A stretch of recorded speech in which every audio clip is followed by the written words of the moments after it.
What's going on, everybody? I wanted to make this video because I wanted to let you know I've been busy, and you may have noticed that I've got my hair cut as well.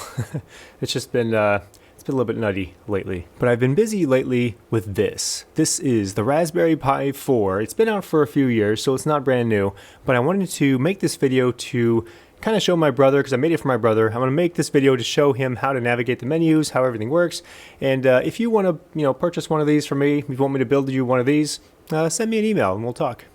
But you don't really understand how small these things are unless you see one in real life. But look at this tiny little thing can hold all of your dreams. Imagine a world where you can get a brand new video game console, plug it into your TV, turn it on, and start playing. You don't have to connect to the internet, you don't have to create a username and password, you don't have to agree to terms and conditions, you don't have to download day one patches, and all the games that are on it are fully complete. Whenever I was a kid, I never imagined games wouldn't be that. So it's pretty wild to be here in 2024 and games, for the most part, suck. Modern games suck for the most part, in my opinion, and that's why I don't play them. But enough blabbing, let's get on with the video and I'll show you the interface and how to do everything in it. Okay, first we're going to turn it on. Let's go.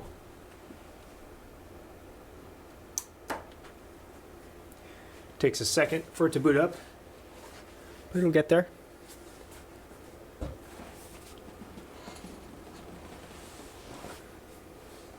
There we go. Make some last minute adjustments. You can see me, amazing. So yeah, this is, okay, so before I get started, this is split up into two separate SD cards. There's the main SD card, which is 256 gigabytes, jam-packed with games. PlayStation and Dreamcast games take up the most space, so there you go. The 256 gigabyte SD card is what we're loading up right now. Beautiful. Look at that. It looks so nice. Let me see if I can make it even bigger. Wow. I'm just gonna full screen it. Do it on the fly. Do it live. That's fine. So this is cool. This is a really cool interface. And there's a lot of like images out there where you can download like the entire arcade ROM pack, and it's like 3,000 ROMs, and a lot of them are clones. A lot of them are like non-working or just duplicates, stuff like that. And I didn't want to do that. I wanted to manually add the games that I want to play and the games that I know my brother wants to play. And yeah, they're all in here, so it's not like there's over 5,000 games on this image, by the way, so it's not like there's going to be a shortage of games. 88 arcade games. Let me back up a little bit. So to navigate, you're going to use either the analog stick or the D-pad, left and right, and it all works. On the Xbox controller, which is going to be like I would assume like the base controller that you're going to want to use for most things on this, you press the B button to actually go into it. B button goes in, A button cancels. So B, A. So, and as you can tell, all games have descriptions, they have pictures, the titles are all there, it's all good, and it has some general information about the game on the right. So good times, good stuff. Lots of systems, lots of good stuff. And the audio on the Raspberry Pi will come out through either the HDMI port or the 3.5mm headphone jack on the Pi. And it doesn't come out of both simultaneously. You have to switch it from one to the other depending on what your situation is. So by default, it comes out of the HDMI port. So you can plug it into your TV and then it'll play through your TV speakers or whatever HDMI setup you have going on for you. If you need to switch it to the 3.5mm headphone jack, you go here to the RetroPie configuration menu. Then you go to audio, the very first option, using the B button on the Xbox controller to confirm and go in. So here you choose which one you want, HDMI, headphones. But ideally you would choose the one you want. HDMI is what we're going to keep it at, and we'll press OK, or just press A. And there you go, set. Press A again, B again, not A. Forgive me. My brain is having it backwards. The one on the right is what you would press to confirm. And another thing is that the buttons that you see at the bottom where it says X random, A select, that is if you were using like a Nintendo style controller, like a Super NES controller, those buttons would correlate. They do not correlate to an Xbox controller. So yeah, it's a little bit confusing at first. I'm going to jump into a game just so I can show you some tricks. And you press the bumper buttons, left and right bumper, to kind of skip down the list. So if you want to get to like the S's, you can get there pretty quickly by tapping the right bumper. There's a few ways to do it, but that's what I do. That is what I do, and I recommend you do it the same way. Let's just do Mickey Mania. I don't know. Steamboat Willie. So we got a nice little splash screen here. Very nice. And each game has its own bezel. Nice. Well, let me turn off the volume on the game. Why didn't I do that? Okay, here we go. Sony. So yeah, each system has its own specific bezel, and a lot of games have their own bezel where it's like they have unique artwork on the right-hand side specifically for this game. So it's very cool. I've never played this game. Let's try it out. Lots of great games. There's so many great games out there that were made back in the day that I didn't play, and it's like everyone should play it. Everyone should play these old games because they're all good. That's amazing. Steamboat Willie! Haha! That's amazing.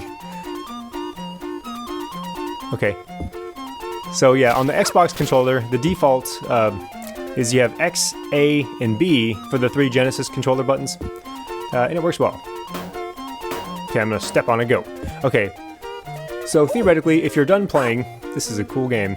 I'll probably play it later.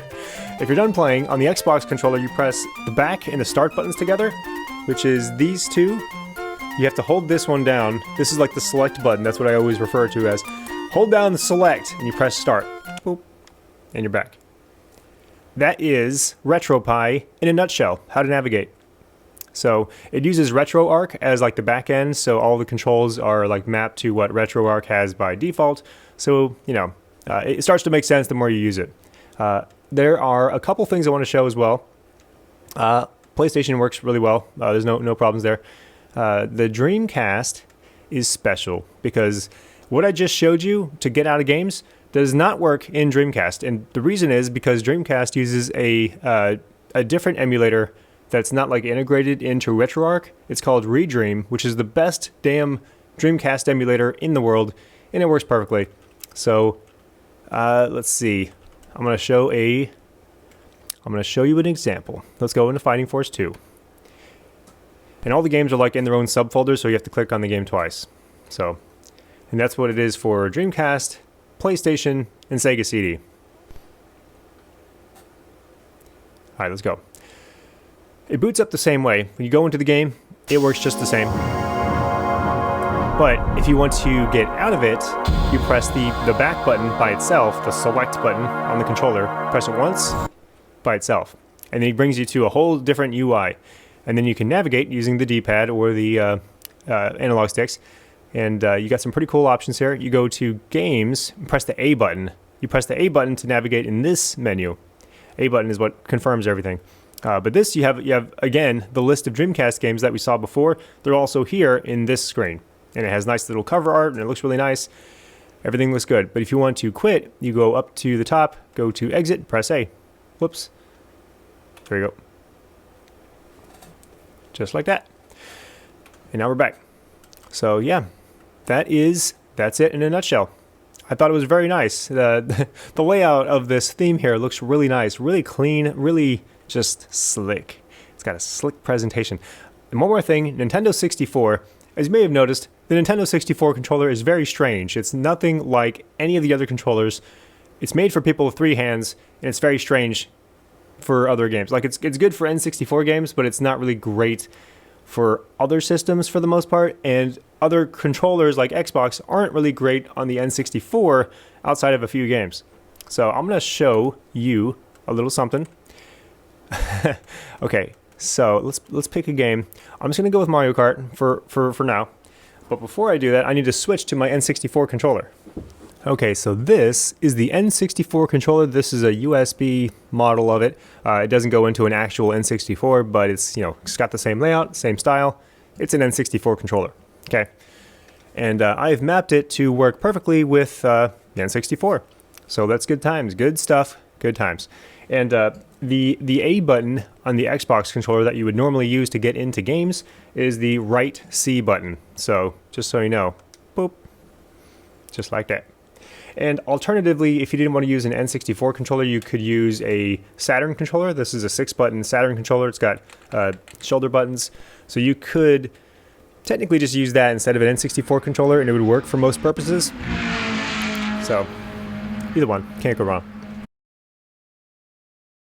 You guys, I am having a morning. I paused the video and then I took care of something really quick and I came back and I forgot to press record and I spoke for like 5 minutes and I looked and I wasn't recording. I swear, I need coffee. It's early. I just woke up. I need coffee. I went into a different N64 game. This is Rampage Universal Tour, which is a pretty cool little game. If you like Rampage, you're gonna like this game. In any case, what I was saying when I wasn't recording is that you can use an Xbox controller for N64 games, no problem at all. It's just that the C buttons, the up, down, left, and right C buttons on the N64 controller are mapped to the right thumbstick. I can't stop hitting this thing. Are mapped to the right thumbstick on an Xbox controller. So some games work really well, like you can play Mario 64, no problem. You can play Mario Kart 64, no problem. But a game like Rampage, the kick button is mapped to the C down button, I think? Yeah, it's C down. So it's a pain in the ass to use an Xbox controller for this game specifically, and like other fighting games as well, like Mace the Dark Age. So you definitely want to use either an N64 controller for those games or a Saturn pad, because the Saturn has 6 buttons on the front, and it's got a D-pad, and it's got all you need to enjoy your game. And so the N64 controller doesn't have, and the Saturn pad for that matter, don't have enough buttons to map the hotkey, so you can't really get out of an N64 game once you're in with an N64 controller, because I didn't map anything to the hotkey to exit the game. So I didn't want you to like exit the game accidentally while you're playing. You know, things can get a little bit crazy. So what I did instead is, if you have an Xbox port plugged into port 1, you can do the trick I showed you to get out of the game.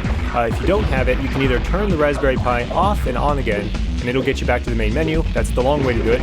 Or you can hook up a USB keyboard to the 4th port and hold down Escape and press Enter to get out. And that's what I do for these N64 games. Hold down Escape, press Enter. Just like that. So that's what I do, and that's the best way that I found that it can be done. I was just spinning around in circles trying to figure out a way to be able to exit games with an N64 controller, and honestly, there is no good way, so I just didn't include it. So that's just that's my 2 cents. So I've mapped the N64 controller also for the Dreamcast fighting games like Street Fighter 3, Third Strike, and Double Impact. So it actually functions as a 6-button controller. That was one thing with the Dreamcast, was it was a great system, fantastic, one of the best ever. But when it came to Street Fighter, you had to use the triggers for the heavy attacks, and that is not good. So a lot of people just dealt with it, or just bought like an arcade stick. But yeah, I'm using the N64 controller right now, and yeah, the C up and C right are the heavy attacks, and it works pretty well, as you can tell. Get wrecked! Remy's kind of like the new age Guile. Hippie Guile. I don't know what he is. A badass? I don't know. And on the N64 controller, the Z button, the trigger, brings you to the menu here. So that is that. So that's all I've got for this image. This is the 256 gigabyte main image. The N64 controller is great, and it works well for the N64 games and the Dreamcast games for like Street Fighter. But for everything else, you're going to want to use the Xbox controller. It's like the one size fits them all, and it works well. And you can use an official Xbox controller or a third party. Either one would be fine. And now we're going to switch it to the other image. The next one is a 32 gigabyte image, and it's specifically for Lightgun games because it works and it's compatible with the Sinden Lightgun. I tried to get everything working well together on one big image, but I couldn't do it because for one reason or another, certain emulators and games didn't work on one, and it was just a huge headache trying to get everything to work together. So this solution is much easier and much more elegant in my opinion. Is having 2 different images, the main image and then the Lightgun image, and I'll show you that now. Switching them out is nice and easy. Obviously you want to power off the system first, and then you want to just, slide out the last card, put in the new card, turn it back on, and you're ready to go. Okay, now that we've got our Sinden Lightgun image inserted into the Pi, I'm going to go ahead and turn it on now.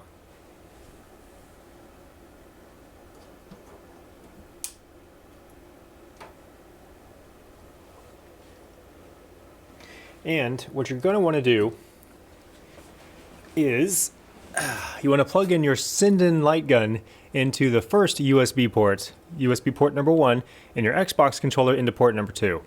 So that's the way you want it. Otherwise, it's not going to work, okay? Trust me on that. My controller's over here. There we are. So it looks very similar at first, but you notice it's not. It's not the same. It also runs RetroPie. Same. It's a different theme, so that's why it looks different.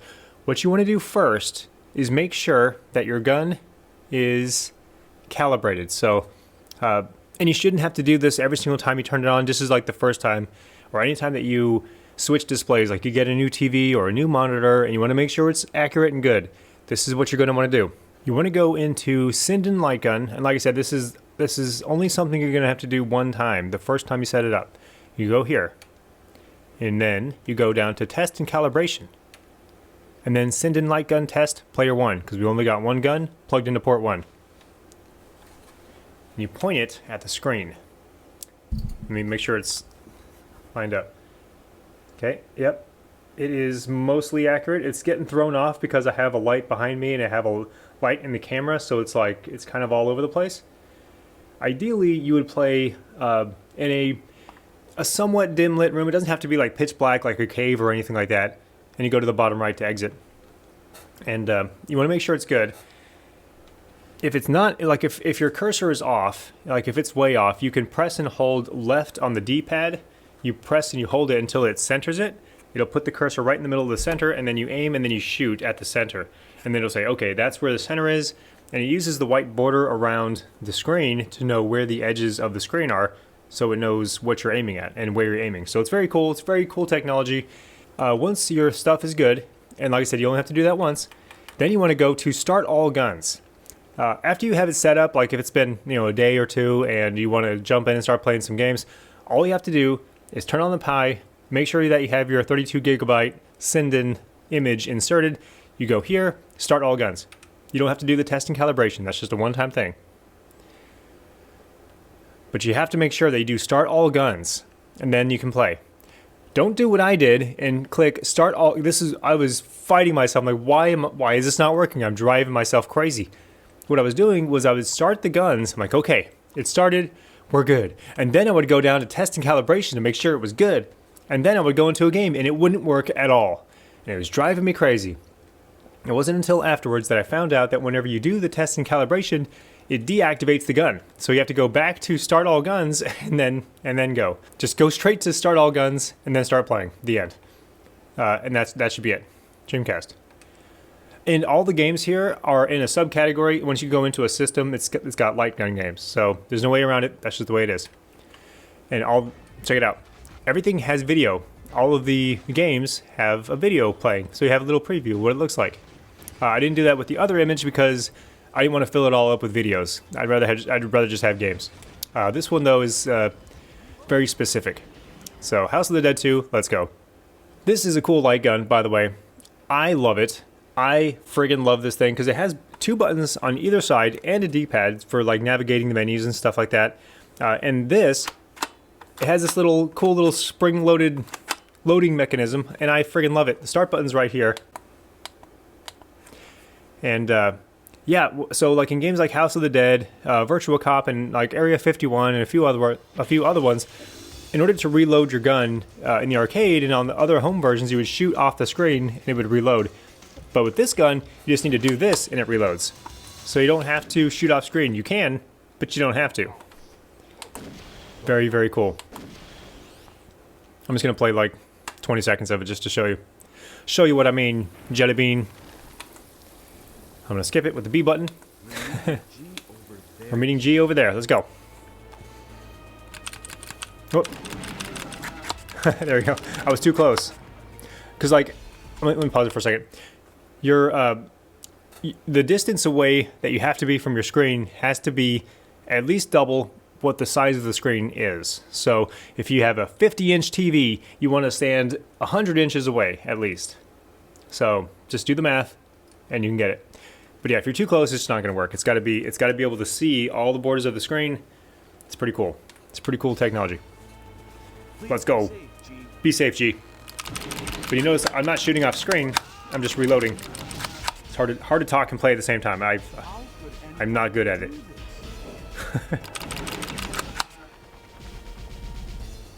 I'm holding it at a kind of a weird angle because I don't want to hit my microphone. So you see, even with the slightly inaccurate tracking that I had before because of my extra lights in here, it still works pretty well. Not as good as it should, but it will, I promise. Once you have a big TV and you're playing on it and you're in a decently lit room, it's not too bright, it will be accurate. Very accurate. But that's it. So to get out of the Sinden Lightgun games, it's the same as the other ones. You press the select and start buttons on the controller. Hold select, press start. Just like this. Alright, well that's it. That is the Raspberry Pi 4 build that I've been working on for the last like month. It's been giving me a lot of trouble because like I would fix one problem and another one would pop up. And but yeah, I finally got it to a point where everything's working good. And it's good. I'm okay with it. I'm satisfied with it. I don't want to send it out unless it's good. Okay. And yeah, you can buy pre-built systems from Amazon from like Chinese companies, but why would you do that? Why would you do that? Because they just load it up with a bunch of ROMs. Like I said, clones, non-working games, crap like that. Here you have verified games that work and they're perfect, and I love it. But thanks for watching. Have a great day, you guys. Sorry for my rambling. I'll see you again soon.